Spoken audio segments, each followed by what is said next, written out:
poder ser expuestos a esas verdades que Dios tiene en su palabra para nosotros. Y en este tiempo hemos estado estudiando los atributos de Dios. Y nosotros dijimos en un comienzo que los atributos que estamos viendo son los atributos de Dios no comunicables, esos atributos que solamente están en Él y que de ninguna manera nosotros como creación, como criaturas, compartimos esos atributos. Sin embargo, lo que hoy día vamos a ver, lo que hoy día vamos a intentar conocer, y le rogamos al Señor que Él nos pueda dar un vislumbre de lo que es su santidad, porque solamente con un vislumbre es suficiente para que nosotros podamos caer rendidos delante de quién es nuestro Dios. Pero sin embargo, los teólogos dicen de que la santidad de Dios es un atributo comunicable, porque efectivamente nosotros somos llamados a ser santos. La palabra dice que hemos sido santificados, pero sin embargo vamos a ver que en realidad este atributo en su esencia, vamos a ver que la Escritura es muy clara en decir que solo Él es santo. Por lo tanto, si la Biblia a mí me dice que solo Él es santo, es porque solo Él es santo. Y para mí eso me da a entender de que también clasifica dentro de los atributos no comunicables, en el sentido de que lo que es en sí santidad solamente se le atribuye a Dios. Así que les voy a invitar para que abran sus Biblias en el último libro, que es Apocalipsis. Vamos a dar lectura al capítulo 15, versículo 4. Apocalipsis, capítulo 15, versículo 4. El título no es para nada desconocido, la santidad de Dios. Nuestro texto, Apocalipsis, capítulo 15, versículo 4. Ya si no lo han encontrado, nos ponemos en pie para que le podamos dar lectura y posteriormente vamos a elevar una oración a nuestro Dios. Amén. Dice así: ¿quién no te temerá, oh Señor, y glorificará tu nombre? Pues solo tú eres santo, por lo cual todas las naciones vendrán y te adorarán, porque tus juicios se han manifestado. Amén. Vamos a orar. Padre, en el nombre de nuestro Señor Jesucristo, una vez más, Señor, vamos ante ti, en el nombre precioso de su Hijo amado, reconociendo, Padre mío, que solo por tu gracia, solo por su amor es que podemos estar de pie en este día. Solamente porque de usted han provenido las fuerzas, Señor. Ayúdanos, Padre mío, para poder tomar ese consejo que usted nos da en su palabra, cuando nos dice, Señor, de que no seamos sabios en nuestra propia opinión, sino que te temamos, Señor, y que no seamos sabios en nuestra propia prudencia, sino que en realidad te reconozcamos, Señor, en todos nuestros caminos, y usted enderezará nuestras veredas. Ayúdanos, Señor, para que podamos vivir conforme a tu palabra. Usa mi vida en esta tarde, bendice a mis hermanos, a mis hermanas. Hay varios, Señor, de nuestros hermanos que hoy no pueden estar, pero una de las cosas, Dios mío, que trae gozo a nuestro corazón es que conocemos que no es porque no quieran estar, es porque ciertas situaciones, enfermedades, molestias, Señor, han impedido que hoy puedan estar aquí. Aún mi hermano Andrés por su trabajo, la distancia, mi hermano Richard, pero sin embargo, Dios mío, creo que usted está haciendo con ellos en donde quiera que ellos estén. También, Señor, con nuestra hermana Javiera, con mi esposa, que están delicadas de salud. Señor, usted será con ellas. Pero en este momento usted ha permitido que nosotros estemos aquí y queremos ser bendecidos por tu palabra. Queremos que tu palabra, Señor mío, desnude nuestro corazón como siempre lo hace. Señor, no hay nada oculto que no sea manifiesto delante de ti. Y nos gusta, Señor, la luz. Queremos, Dios mío, que tu luz alumbre y que nuestro pecado quede al descubierto para que podamos arrepentirnos y reconocernos delante de ti. Obra conforme a tu gracia en esta tarde, porque se lo pedimos, Señor, en el nombre de Jesús. Amén y amén. Pueden tomar su asiento. Si bien, hermanos míos, nosotros hemos venido estudiando los atributos de Dios, donde hemos podido contemplar de alguna manera sus excelencias, sus brillos, su carácter, hay un solo atributo, como lo expresó alguna vez el teólogo R.C. Sproul, que se eleva al tercer nivel según sus propias palabras, y eso es lo que nuestra hermana podía compartir en Isaías capítulo 6, versículo 1 al 3, cuando dice así: en el año que murió el rey Usías, vi yo al Señor sentado sobre un trono alto y sublime, y sus faldas llenaban el templo. Por encima de él había serafines. Cada uno tenía 6 alas, con 2 cubrían sus rostros, con 2 cubrían sus pies y con 2 volaban. Y el uno al otro daba voces diciendo: Santo, Santo, Santo, Jehová de los ejércitos, toda la tierra está llena de su gloria. Y si bien este es el único pasaje donde este atributo es elevado a este tercer nivel, según decía R.C. Sproul, debemos decir con bastante solidez que a pesar de que la Biblia mencione una sola vez alguna cosa, nosotros debemos tomarlo con seriedad. Sin embargo, nosotros veremos a lo largo de las Escrituras de que la Biblia se encarga de dar mucha evidencia de que Dios es santo. A pesar de que solamente es este texto de Isaías que lo eleva a ese tercer nivel, donde no oímos decir jamás que Dios es todopoderoso, todopoderoso, todopoderoso, o es amor, amor, amor, pero sin embargo, este texto nos permite ver de que Dios es santo, santo, santo. Por eso el R.C. Sproul lo dice que es el único atributo elevado al tercer nivel, pero sin embargo, como nuestro texto lo decía, que solo Dios es santo. O como también lo podemos ver en el primer libro de Samuel, capítulo 2, versículo 2, que dice: no hay santo como Jehová, porque no hay ninguno fuera de ti, y no hay refugio como el Dios nuestro. O como lo dice en Salmos 22, versículo 3, pero tú eres santo, tú que habitas entre las alabanzas de Israel. O como también es dicho en Salmos 99, 5, exaltad a Jehová nuestro Dios y postraos ante el estrado de sus pies. Él es santo. Entonces nosotros vemos claramente cómo las Escrituras manifiestan y dejan en claro que hay un solo santo, y ese santo es Dios. Y es por eso que me atrevo a mencionarlo con tanta seguridad, de que en realidad la santidad de Dios en su esencia no es un atributo comunicable, a pesar de que nosotros somos llamados a ser santos porque Él es santo. Esto, sin embargo, no significa que nosotros compartimos la misma santidad de Dios, o que nosotros podemos ser llamados santos en la esencia que Dios es santo. Sin embargo, para que nosotros tengamos una mayor claridad o noción de lo que significa o de lo que implica esta hermosa palabra que es santo, es necesario que nosotros conozcamos primero que hay 2 palabras que se utilizan en la Biblia para describir lo que en nuestras Biblias dice santo. Y en hebreo es la palabra kadosh y en griego es la palabra agios. Y tanto la una como la otra tienen una connotación que demuestra consagración, o que es una persona o un ser apartado y separado. Sin embargo, esto es muy importante comprender, que ser consagrado, apartado o separado es con relación a una cosa. Y con lo que está relacionado es que es completamente consagrado, apartado, separado de toda inmundicia, de toda maldad, de todo pecado. Por lo tanto, cuando la Biblia dice que solo Dios es santo, quiere decir que Él está por encima de toda maldad. Él está por encima de toda iniquidad. En Él no hay ningún rastro de inmundicia. En Él no hay ningún grado de contaminación con el pecado. Y eso lo podríamos nosotros en resumir en que cuando la Biblia dice que solo Dios es santo, quiere decir de que solo Dios es puro.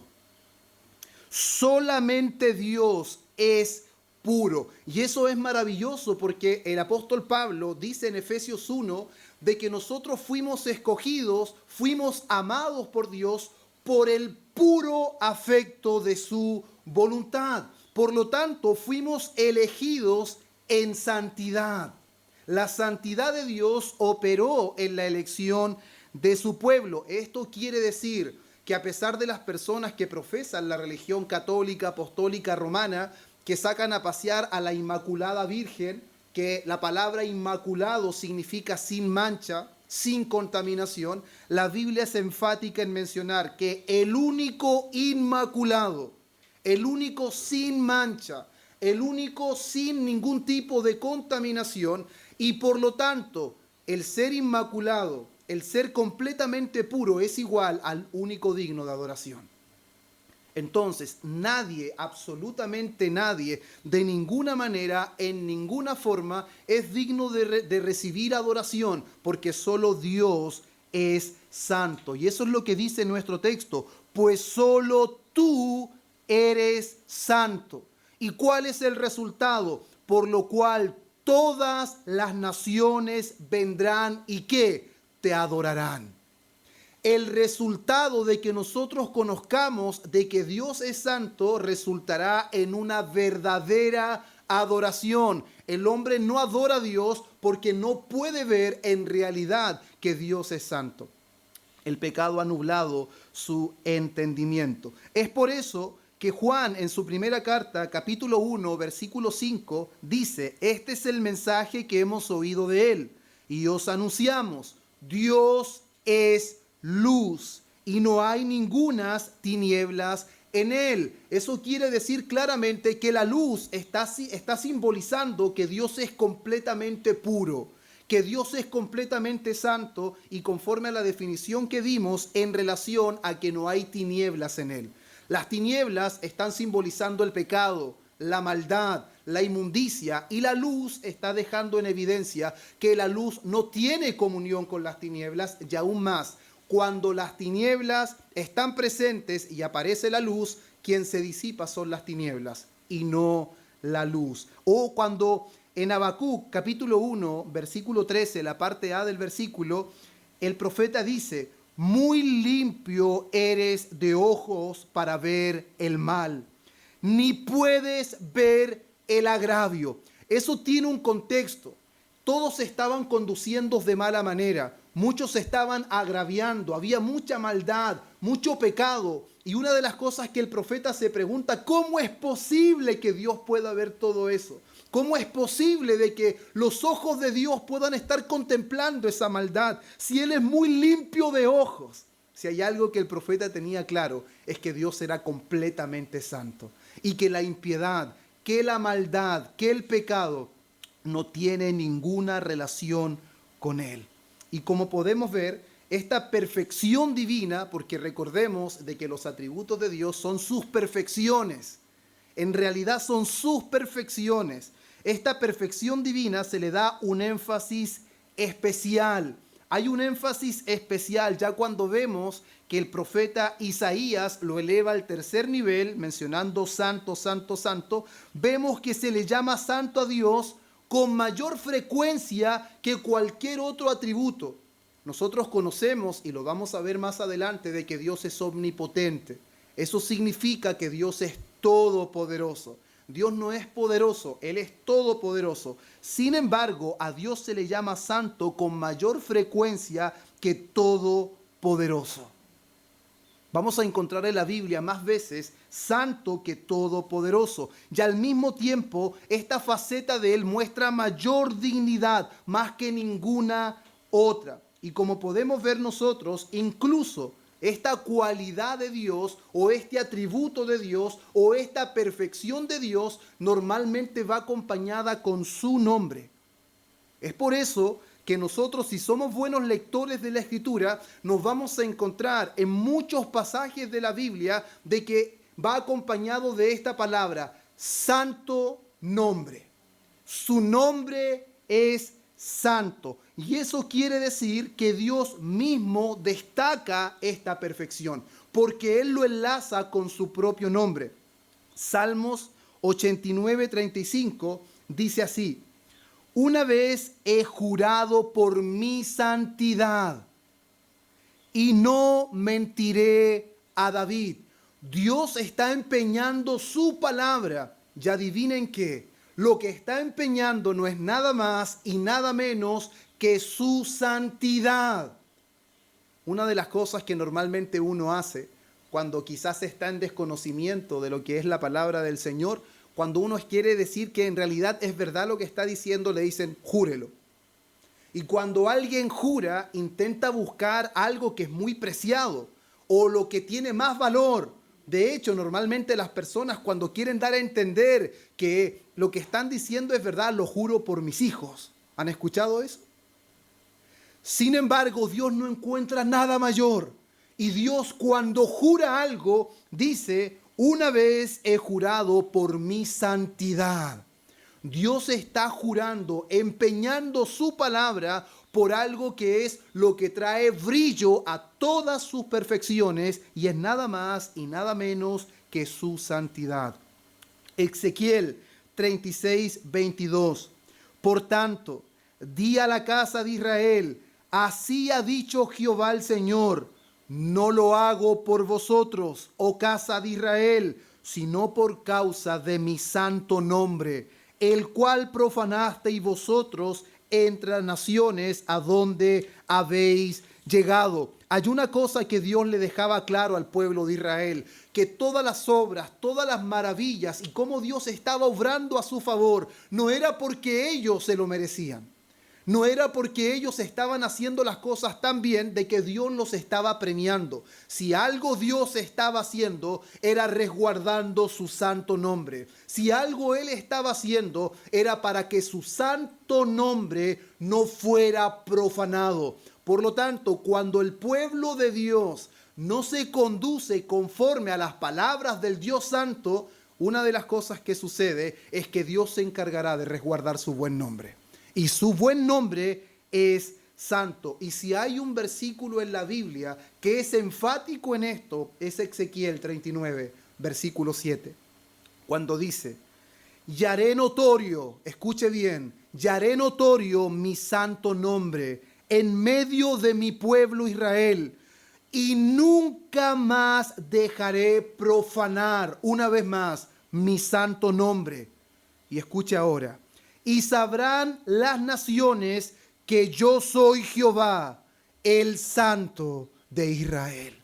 3 veces en un solo versículo encontramos su santo nombre. Primero, para decir que Él haría notorio su santo nombre. Segundo, para decir que no dejaría más que su santo nombre se profanara, y al mismo tiempo que todos supieran que Él es el Santo de Israel.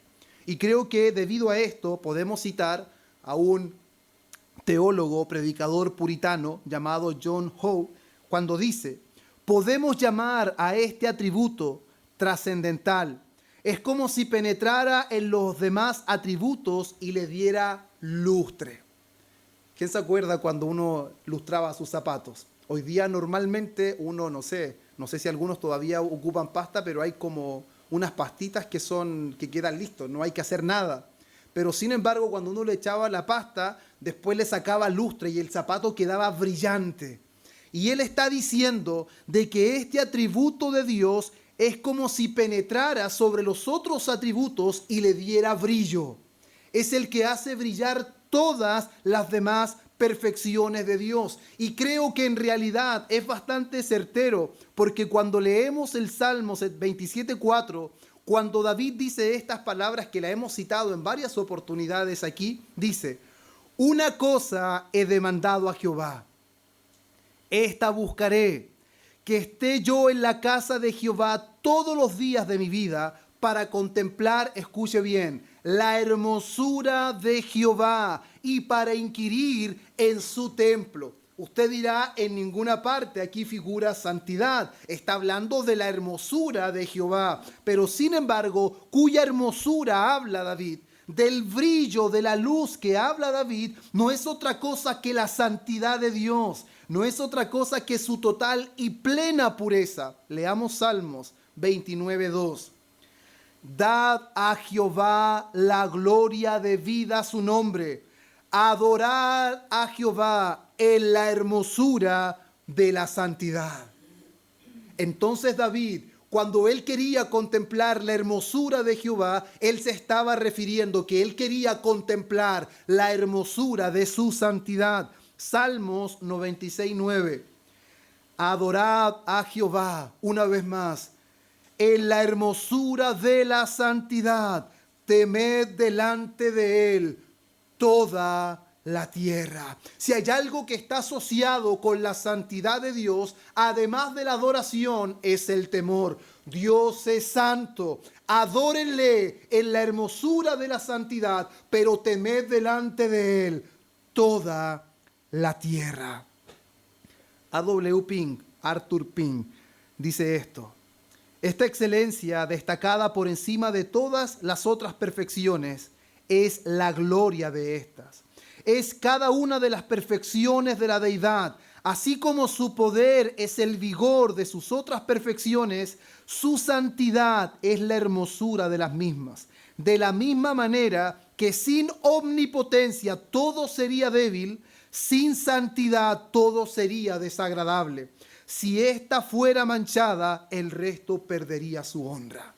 Él está diciendo que en realidad lo mismo que dijo el puritano John Howe, claramente la santidad de Dios es la que le da gloria a todas las demás perfecciones de Dios. Si la santidad de Dios se manchara, todo el resto perdería su honra. Eso quiere decir que si la santidad de Dios en algún momento se manchara o alguna impureza tuviera la santidad de Dios, es como si el sol perdiera su luz. De la misma manera, la pureza en Dios es el resplandor de todos los atributos de la deidad. Y el libro de Salmos, de verdad, que es algo que es como un compendio que nos muestra con tanta claridad lo que es la santidad de Dios, que en Salmos 103:1 podemos ver que su nombre es santo. En Salmos 47:8, hermanos, esto es abrumador. Su trono es santo. En Salmos 77:13, su camino es santo. Salmos 98:1, su brazo es santo. Salmos 105:42, su verdad o palabra es santa. Y Salmos 34:9, su pueblo es santo. Entonces, cuando Dios es santo, todo en Él es santo. Todo lo que de Él desprende es santo. Todo con lo que Él va a tratar lo va a llevar a la santidad. Porque su senda es santa. En el monte donde Dios mora es santo. Y quienes deben subir ahí son los de limpio corazón. Por lo tanto, hermanos míos, si hay una cosa que nos debería a nosotros sobrecoger en el corazón y compungir delante de Dios, es la hermosura de su santidad.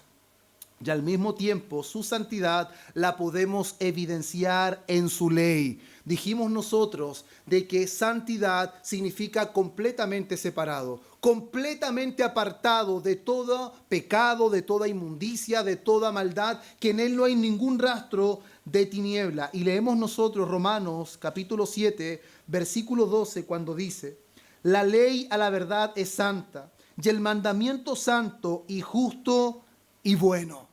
Por lo tanto, la ley de Dios no es otra cosa que la prohibición total de todo pecado. Es la evidencia de que Dios está por encima de toda su creación, de que Dios es completamente santo y que Él demanda total y completa santidad para quienes van a morar delante de Él. Sin santidad, dice el escritor de Hebreo, nadie verá al Señor. Y nadie es nadie. No es que alguno podría escabullirse por ahí. Por eso el libro de Apocalipsis es claro, que lo inmundo no habitará en ese lugar. Por eso, el que esté sucio, que se siga ensuciando, pero el que esté limpio, siga limpiándose, dando a entender que el camino del pueblo de Dios es un camino de santidad. Y todo aquel que se encuentra lejos del pueblo de Dios, distante, sin Dios y sin Cristo, es un camino de suciedad, es un camino de inmundicia. Y también lo expresa de muy buena forma el Salmo, capítulo 19, versículo 8 y 9, cuando dice: el precepto de Jehová es puro, que alumbra los ojos. El temor de Jehová es limpio, que permanece para siempre. Los juicios de Jehová son verdad, todos justos, hermanos. Por lo tanto, la ley de Dios es una evidencia, es una manifestación de la santidad de Dios. El que no tiene ningún tipo de relación con el pecado, su ley es completamente santa. Su ley es completamente justa. Es por eso que cuando el pueblo de Israel pensó que la ley había sido dada para intentar justificarse, fue el peor error que Israel cometió. Porque la ley fue dada para que conocieran el carácter santo de Dios, el carácter justo de Dios, de que Él no tiene contaminación con el pecado, que el malo no habitará con Él, que abominaciones al Señor todos los que hacen iniquidad, y por lo tanto era una necedad que el hombre pensara que a través del cumplimiento de la ley ellos podrían ser hallados justos delante de Dios. Dios nunca dio la ley con ese objetivo. Y nosotros también debemos conocer de que la ley de Dios no es para que nosotros intentemos ser hallados justos delante de Dios. La ley es para mostrarnos que Dios en realidad es santo.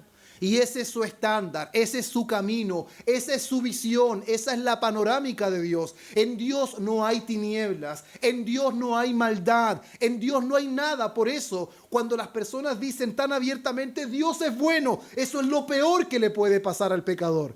Si Dios es bueno, no tolera lo malo. Cuando queremos a un Dios justo, queremos a un Dios justo. Si Dios hace justicia, ninguno de nosotros permanece en pie. Por eso David dice, temed delante de Él toda la tierra. Y si algo deberían hacer los habitantes de la tierra es adorarle. Eso es lo que debería resultar su santidad. Y al mismo tiempo, hermanos míos, creo que es algo que muchos teólogos de la antigüedad enfatizaron. Y no podría yo no hacerlo, que sin temor a equivocarnos, creo que la máxima expresión de la santidad de Dios, la cúspide donde podemos ver la santidad de Dios en su máxima expresión, no es otro lugar más que la cruz de Cristo. No hay un lugar más indicado para poder mostrar la máxima expresión de la santidad de Dios que en la cruz de Cristo, donde toda su pureza, donde toda la santidad de Dios es evidenciada cuando Él quebranta a su Hijo en la cruz. Hay un texto que nosotros podemos ver en Hebreos, capítulo 12, versículo 29, donde normalmente nosotros estamos habituados a mencionar de que Dios es amor. Estamos habituados a hablar de que Dios es un Dios misericordioso, tardo para la ira, grande en misericordia, pero sin embargo el consejo de Dios debe ser anunciado completo. Y si nosotros no anunciamos y no alertamos a los hombres que el Dios de amor también es un fuego consumidor, nosotros estaremos dando un mensaje incompleto. Por lo tanto, cuando Jesucristo está en la cruz del Calvario, lo que estamos evidenciando de que la santidad de Dios no es otra cosa más que mostrada en su plenitud cuando Dios carga sobre su Hijo el pecado de su pueblo. Porque Dios puede perdonar a los pecadores y de hecho perdona a pecadores, pero sin embargo al pecado no lo perdona. El pecado debe ser castigado y el pecador debe pagarlo o alguien debe tomar su lugar. Pero sin embargo Dios no dejará sin sentencia, sin castigo al pecado jamás, absolutamente nunca. Y alguien podrá decir, ¿cómo es esto posible? La santidad de Dios y la cruz de Cristo, lo que nosotros podemos ver ahí es amor. Es a Jesús entregándose en la cruz desinteresadamente por personas que no merecen que Él lo haga. Y eso es cierto. Efectivamente vemos cómo el amor de Dios se despliega en Cristo. De hecho, Romanos 5, versículo 8 al 10, menciona mucho acerca de que en esto nosotros también podemos contemplar el amor de Dios, de que Dios entregó a su Hijo por nosotros cuando nosotros aún éramos pecadores.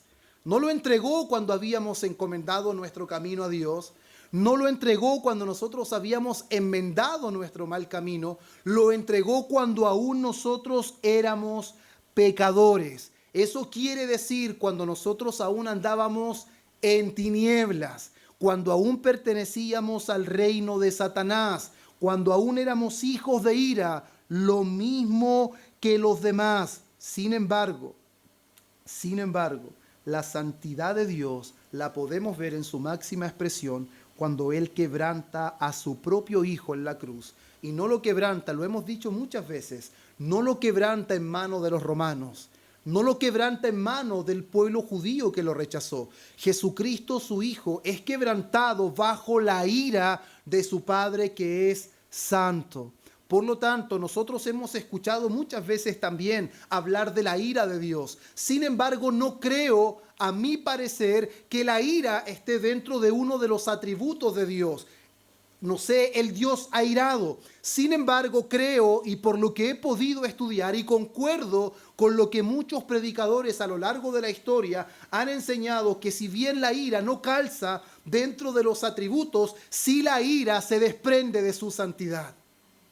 La ira de Dios es algo que se desprende de su santidad. Es como dijo Juan Calvino o Arthur Pym, que la ira de Dios no es otra cosa que su santidad activada.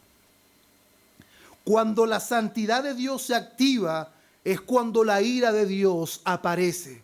Porque como decíamos hace un momento, si Dios es bueno, entonces no puede tolerar lo malo. Si Dios es justo, no puede tolerar la injusticia. Si Dios es santo, entonces el pecado es una abominación delante de Él.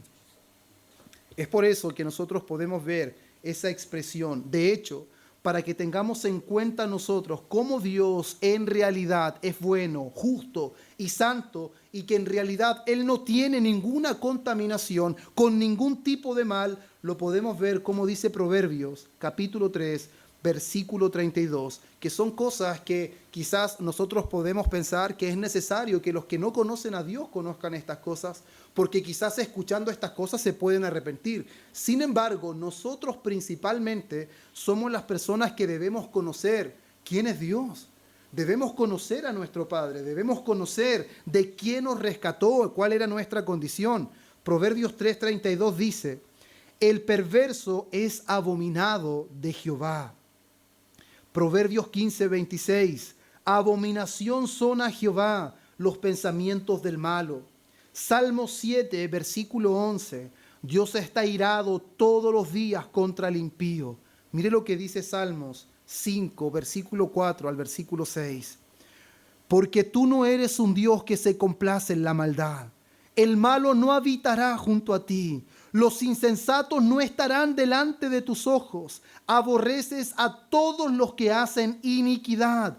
Destruirás a los que hablan mentira. Al hombre sanguinario y engañador abominará Jehová. Por lo tanto, hermanos, cuando nosotros nos encontramos con estos textos en la Escritura, parece que hasta a nosotros se nos eriza un poco la piel, porque vemos que parece que el tema del pecado es en serio. Parece de que Dios aborrece la maldad, de que Dios aborrece la iniquidad, de que Dios castigará al pecado y al pecador. No es simplemente un cuento de hadas, no es simplemente una historia de terror, sino que es una realidad. Y eso debería gatillar en nosotros que cada día nos dirijamos a Dios con más reverencia, con mayor temor, entendiendo que nosotros estábamos en esa misma condición. Nuestros pensamientos eran malos. Nosotros íbamos por camino de detractores. Nosotros éramos abominables delante del Señor. De hecho, aún siendo cristianos, estas cosas aún florecen en nosotros. Por lo tanto, cuando nosotros contemplamos la santidad de Dios, nos damos cuenta de que esa es la realidad de todos los hombres, no solamente de algunos. Sin embargo, el pecado ha dañado a los hombres a tal punto que no pueden ver su verdadera condición caída. Y como no podemos ver nuestra condición caída, mucho menos podemos ver la gloria de la santidad de Dios. Y esa es una de las cosas que cuando Dios le permite al hombre un pequeño vislumbre de su santidad, no hay otra alternativa más que sentirse sobrecogido al punto de exclamar juntamente con Isaías en versículo 5 del capítulo 6 que leíamos: ay de mí que soy muerto, porque siendo hombre inmundo, escuche bien esto, una de las cosas que normalmente ocurre es que muchas personas pueden estar en la iglesia. Muchas personas pueden hacer una profesión de fe y que son cristianos. Muchas personas se sienten cristianas porque un día levantaron su mano e hicieron una profesión de fe delante de muchas personas. O incluso pasaron adelante y repitieron una oración, la famosa oración del pecador.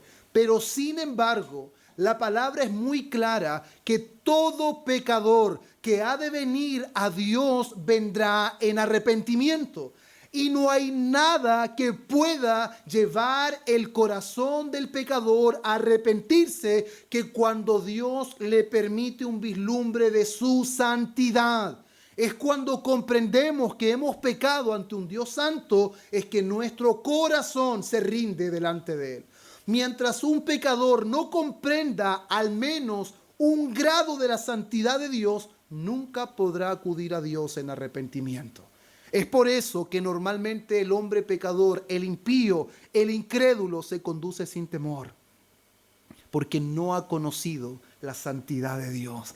Ningún hombre, ninguno en este mundo, desde el Adán hasta el último que vivirá en esta tierra, jamás ninguno podrá temer al Señor hasta que Dios no le permita tener un encuentro con su santidad.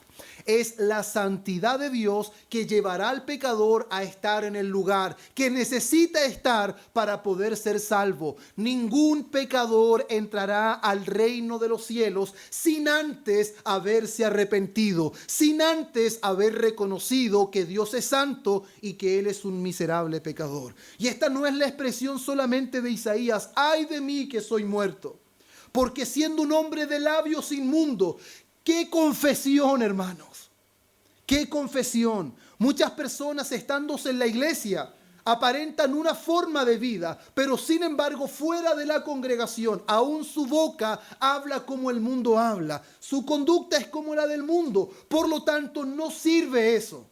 Lo único que sirve para que haya una verdadera confesión y se genere un arrepentimiento genuino es cuando Dios nos permite un vislumbre de su santidad. Y todos clamaremos junto con Isaías: ay de mí que soy muerto. Porque siendo un hombre de boca sucia, es como diríamos nosotros en este tiempo: ay, y no solo yo, el problema no es solo mío. No es que solamente yo tenga los labios inmundos, es que habito en un pueblo de labios inmundos. Hermanos, y no es solamente el pueblo, es todas las generaciones. No hay hombre que no se haya corrompido. No hay hombre que no pueda decir, cuando la santidad de Dios se hace presente, de que su boca es una boca sucia y que necesita ser limpiada. Lamentablemente no hay nada fuera de Dios que pueda limpiar nuestra inmundicia. No hay nada fuera de Dios que pueda revertir la inmundicia que hay en nosotros y la inmundicia que nos rodea. Sin embargo, el Dios que es santo, santo, santo, es el mismo Dios que limpió la inmundicia de Isaías. El mismo Dios que nos permite ver nuestra inmundicia es el mismo Dios que limpia nuestra inmundicia. Por eso, bendito Dios. Gloria a Dios cuando nos llevó a estar postrados. Nadie quiere estar en el suelo porque es señal de rendición. Los únicos rendidos felices son los cristianos. Cuando hay una guerra, ¿quiénes son los que vienen con la cara abajo? ¿Quiénes son los que vienen totalmente rendidos? Son los que han perdido. Por eso el único ejército de rendidos felices, el único ejército de personas que están dando gloria a Dios por haber perdido, son los cristianos.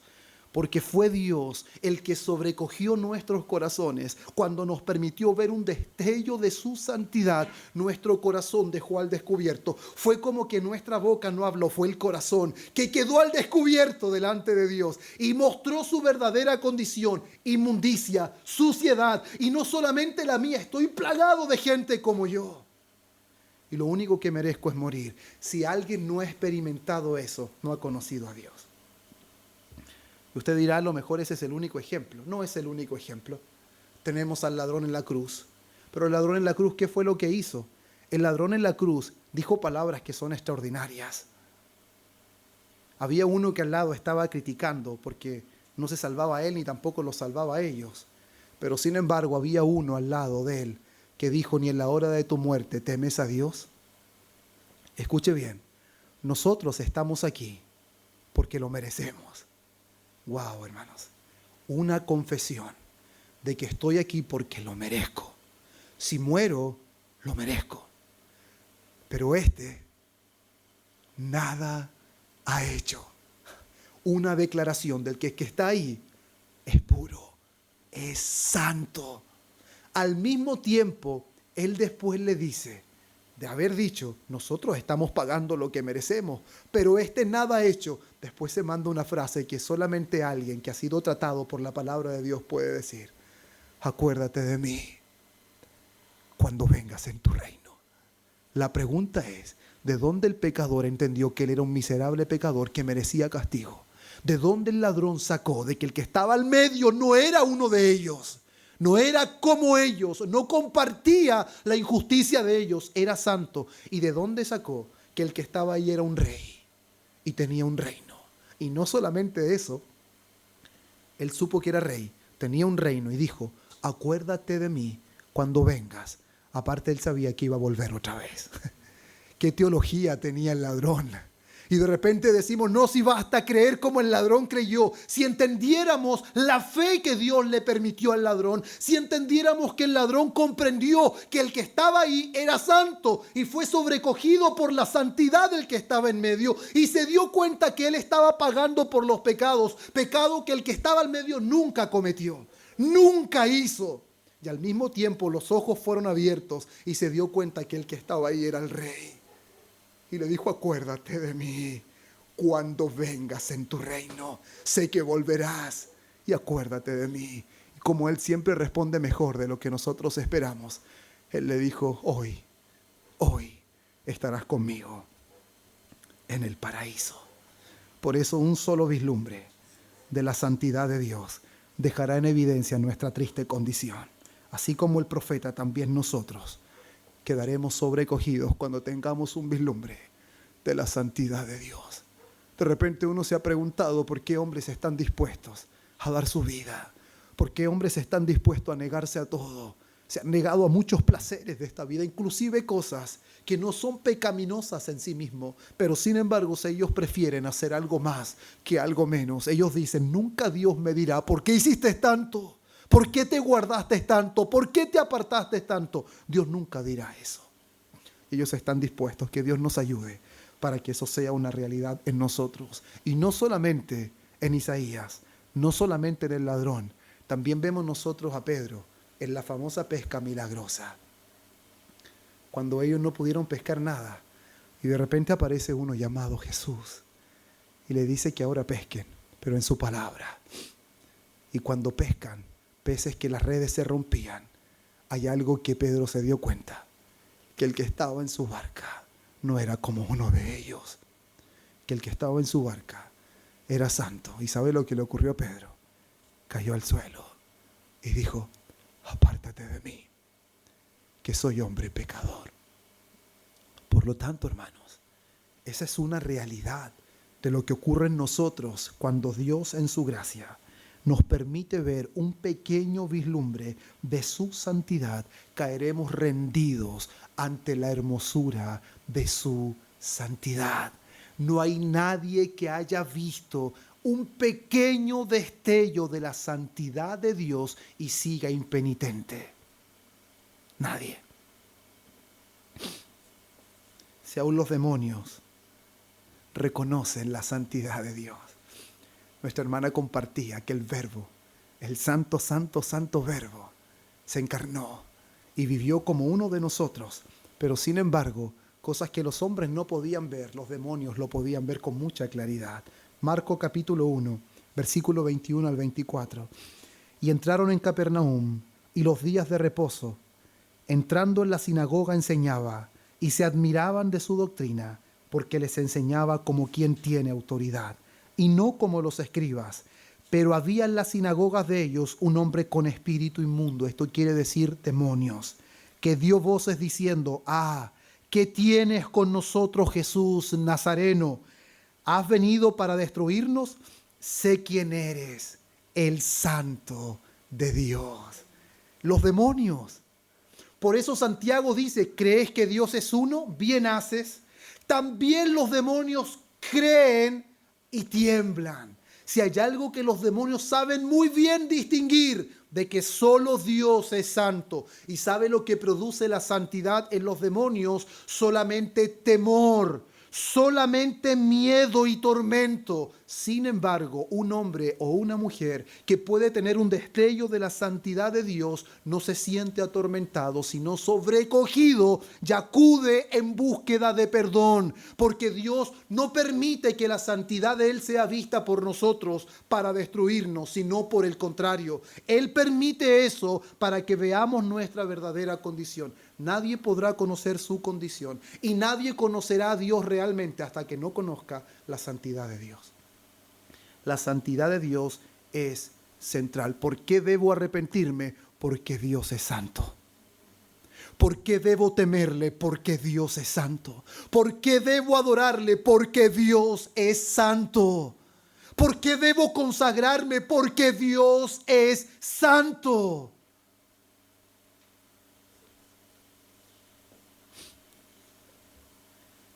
¿Y qué podemos decir del Espíritu Santo? Él es el Espíritu Santo. Solo Dios es santo, su Hijo es santo y su Espíritu es santo. Su Espíritu es santo. Y volviendo al punto de la cruz, hermanos, Cristo muere bajo la ira de Dios. Él no murió bajo las manos de los romanos. Me gusta cómo lo expone el pastor Paul Washer. Lo enfatiza mucho, me encanta cuando él lo expone. Y muestra claramente que no fueron los clavos, que no fueron los látigos, no fue la corona de espinas, fue la ira de su Padre, la que en realidad lo despedazó en la cruz. De hecho, una de las cosas que nos cuesta ver a nosotros es cómo el rostro de Jesús desfigurado o su cuerpo molido, porque eso dice Isaías 53, que Él fue molido por nuestros pecados. La palabra molido quiere decir que está completamente destrozado, que no hay casi nada bueno en su cuerpo. Y al mismo tiempo, cuando dice que no hay atractivo en él, eso quiere decir que su rostro fue desfigurado. Pero sin embargo, al mismo tiempo, nunca la santidad de Dios fue más hermosa que en el cuerpo desfigurado de su Hijo. Nunca la santidad de Dios brilló en todo su esplendor, más que cuando Cristo está en la cruz colgando en un madero entre el cielo y la tierra, porque esa es la mayor evidencia de que la santidad de Dios nunca pasará por alto el pecado, jamás. Y la santidad de Dios es como un volcán que se ve muy tranquilo, muy paciente, pero cuando hace erupción, el volcán es un fuego ardiente que arrasa con todo lo que está enfrente de él. Y la santidad de Dios es algo muy similar, porque siempre su santidad brilla, pero cuando actúa en contra del mal, es como un volcán que arrasa con todo lo que está a su paso, porque el malo no habitará junto a él. Todo el que hace iniquidad, Dios está airado contra él. Por eso, hermanos míos, cuando Cristo muere bajo la ira de Dios, la santidad de Dios es la que está en actividad. Es Cristo tomando el lugar de sus escogidos. Es Cristo tomando el lugar de su pueblo, de su iglesia. Es como lo dice Mateo capítulo 27, versículo 46. Dice esto: cerca de la hora novena, Jesús clamó a gran voz diciendo: Elí, Elí, lama sabactani. Esto es: Dios mío, ¿por qué me has desamparado? Hermanos, si hay un grito, si hay una exclamación profunda y que ha atravesado toda la eternidad, es que el Hijo de Dios está exclamando en la cruz, porque Él está experimentando la separación que nosotros debíamos experimentar. Él se bebió la copa de ira que nosotros debíamos beber, pero como nosotros somos criaturas, como nosotros somos finitos, debíamos pasar una eternidad en el infierno pagando por todos nuestros pecados, por toda nuestra maldad, por todas nuestras injusticias. Pero como Él estaba colgando en la cruz, era completamente santo. En Él no había pecado. Así lo dice el apóstol Pablo en 2 de Corintios. Dice: el que no conoció pecado. O como lo dice el apóstol Pedro: el justo por los injustos. claramente dando evidencia que Cristo no está colgando por sus propios pecados. Él está colgando, Él fue desfigurado, Él está pereciendo ante la ira de Dios por su pueblo, por su iglesia. Por lo tanto, cada vez que nosotros pecamos, no debemos mirar que el pastor nos puede ver, no debemos considerar qué dirán las personas de mí. Ojalá que nadie me escuche lo que yo digo porque van a hablar más de mí. Lo que primero debería venir a nuestro corazón es la cruz. Lo primero que debería pasar por nuestra mente es la cruz. Porque si en realidad algo llevó a la cruz a Cristo fue nuestro pecado. Si algo llevó a estar colgando de un madero al amado del cielo, escuche bien, al amado del cielo, al que no conoció pecado, a quienes los demonios le decían, te conocemos, tú eres el santo de Dios, ¿por qué nos atormentas? ¿Nos quieres destruir antes de tiempo? Ese fue el que colgó de un madero por nuestros pecados. Por lo tanto, es algo muy superficial que nosotros pensemos de que solamente debemos considerar que el pastor no escuche, que los hermanos no me vean, que las personas no vean lo que hago. No, ellos no importan. Ellos no son los que juzgarán. Ellos no son el único santo. Es Dios. Ese es solo Dios. Y una de las cosas, hermanos, ¿por qué enfatizo esto? Que en la cruz es donde vemos la máxima expresión de la santidad de Dios. Porque ese texto de Mateo 27:46 es una referencia al Salmo 22, donde el versículo 1 David profesa las mismas palabras, pero sin embargo en el versículo 3 se menciona algo extraordinario. Dice, pero tú eres santo. Yo estoy totalmente desamparado, estoy colgando en un madero, en realidad estoy bebiendo toda la ira por mi pueblo, pero tú eres santo. Ese es el clamor de Cristo en la cruz, evidenciando el esplendor, la gloria, el brillo de la majestad, de la hermosura, de la santidad de Dios. Es Dios cargando en Cristo el pecado de su pueblo, porque el santo no habita con lo inmundo, para que nosotros pudiéramos tener un lugar delante de Él. El que no conoció pecado fue hecho pecado por nosotros, porque así lo dice Hebreos capítulo 9 versículo 22, que sin derramamiento de sangre no hay remisión, no hay entrada por el lugar santo. Por eso también Isaías 53:11 es enfático con algo, que nosotros somos el fruto de la aflicción de su alma. Somos el fruto de la aflicción de su alma.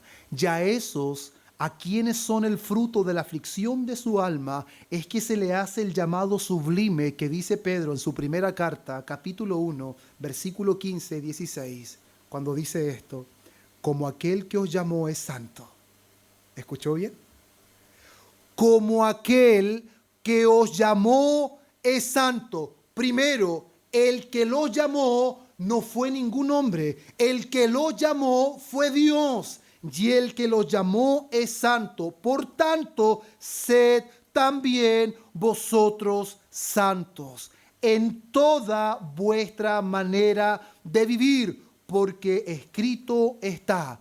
Y se está refiriendo a Levíticos capítulo 11, versículo 44 y 45, porque escrito está, sed santos porque yo soy santo.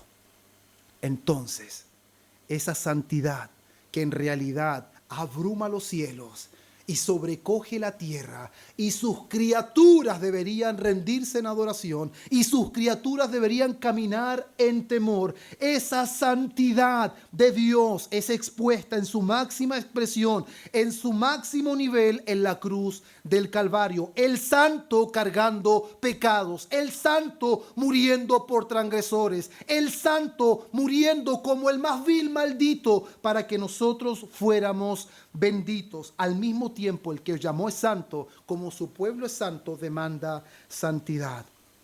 Y de hecho, nosotros vemos en Efesios capítulo 1, versículo 4, que el fin de nuestra elección, dice, según nos escogió en él antes de la fundación del mundo, para que fuésemos ¿qué? Santos y sin mancha delante de Él. Es lo que consiguió Cristo, según Hebreos capítulo 10, versículo 12, porque con una sola ofrenda hizo perfecto para siempre. ¿A quién? A los santificados. Cuando leemos en Primera de Tesalonicenses capítulo 4, versículo 3, podemos ver que esta es la voluntad del Padre, pues la voluntad de Dios es vuestra santificación, es la petición del Hijo. Juan 17, versículo 17. Santifícalos en tu verdad. Tu palabra es verdad. Es la obra del Espíritu Santo. Primera de Pedro, capítulo 1, versículo 2. Elegidos según la presencia de Dios Padre en santificación del Espíritu para obedecer y ser rociados con la sangre de Jesucristo. Gracia y paz os sean multiplicadas. Si nosotros nos damos cuenta, la Biblia entera está permeada de la santidad de Dios. La Biblia entera relata de que solo Él es santo. La Biblia entera relata de que en Él no hay ningún rasgo de tiniebla y que nadie que hace iniquidad morará delante de Él. Por eso un hombre dijo, lo que la santidad de Dios exigió, la gracia lo proveyó. Y eso es extraordinario porque la santidad de Dios exige, la santidad de Dios nos demanda, pero no podemos hacerlo. Y lo que la santidad exige, la gracia lo provee. Por eso al mismo tiempo la cruz de Cristo es la evidencia, parece, de todos los atributos ahí. Parece que está todo el plan de Dios ahí en la cruz de Cristo. Por eso el apóstol Pablo, si en algo se jactaba, era en Cristo. Por algo si él decía, nadie me cause molestia, que nadie estorbe mi camino, porque traigo en mi cuerpo las marcas del Señor Jesús. Si algo él decía, no me impidan ir a ninguna parte. No estoy solamente dispuesto a sufrir. Estoy dispuesto a dar la vida por el Señor Jesucristo. Eso es comprender en realidad que las demandas de la santidad de Dios, que eran imposibles para nosotros, la gracia nos ha provisto lo que nosotros no podíamos alcanzar. Y cómo vemos que al mismo tiempo esa santidad es la voluntad del Padre, es la petición del Hijo, es la obra del Espíritu Santo, al mismo tiempo es la oración de su pueblo. Primera de Tesalonicenses, capítulo 5, versículo 23. El apóstol Pablo dice esto: y el mismo Dios de paz os santifique por completo. Escuche, y todo vuestro ser, espíritu, alma y cuerpo, sea guardado irreprensible para la venida de nuestro Señor Jesucristo.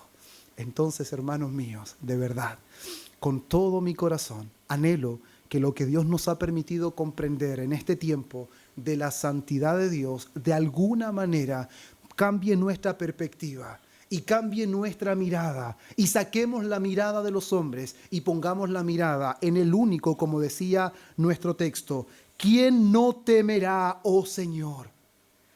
Y glorificará tu nombre. Mire lo que hace la santidad. ¿Quién no temerá? ¿Quién no te glorificará? ¿Por qué? Porque solo tú eres santo. Por lo cual, esto resultará que todas las naciones vendrán y te adorarán, porque tus juicios se han manifestado. Nosotros somos los beneficiados de que esa santidad nos condujo al arrepentimiento. Sin embargo, nosotros también conocemos que vendrá un juicio sobre la faz de la tierra, que vendrá un juicio a todo aquel que hace iniquidad y que ha permanecido impenitente y que no se ha arrepentido. Por eso nosotros debemos predicar el consejo de Dios completo. Y si hay algo que hoy día queda, es que solo Dios es santo. Y como aquel que os llamó es santo, seamos nosotros santos en toda nuestra manera de vivir. Porque escrito está, sed santos, porque yo soy santo. Amén. Pongámonos en pie.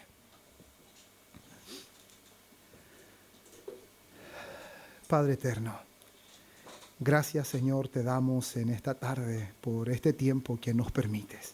Gracias por ser expuestos, Dios, a tu palabra. Señor, tú conoces solamente, Dios mío, cuánto temor había en mi corazón de poder exponer este tema, Dios mío, en esta tarde. Señor, cuán incapaz puedo ser y cuán incapaz todos los hombres somos de poder hablar, Señor, de este atributo, de esta perfección, que tu palabra, Dios mío, lo eleva a lo más alto. Tú eres santo, santo, santo. Y cuántas veces nosotros hemos caminado ignorando esto. Y hemos caminado, Señor, sin embargo, de una manera irreverente. Padre mío, si hay algo que tomaba muy en serio de lo que compartía mi hermana al principio, Señor, que esto que hemos aprendido sirva, Dios mío, para destruir más y más nuestro orgullo.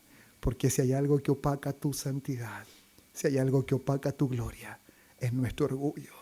Si hay algo que opaca, Señor mío, que tú brilles en nosotros, es nuestra arrogancia. Por eso que tu palabra destruye esas cosas en nosotros y que nosotros menguemos para que Cristo crezca en nuestra vida y solamente Él sea honrado y solamente Él sea glorificado en medio nuestro. Te ruego, Señor, que nosotros podamos atender tu palabra y podamos caminar en santidad, en dependencia de tu Santo Espíritu. Amén y amén.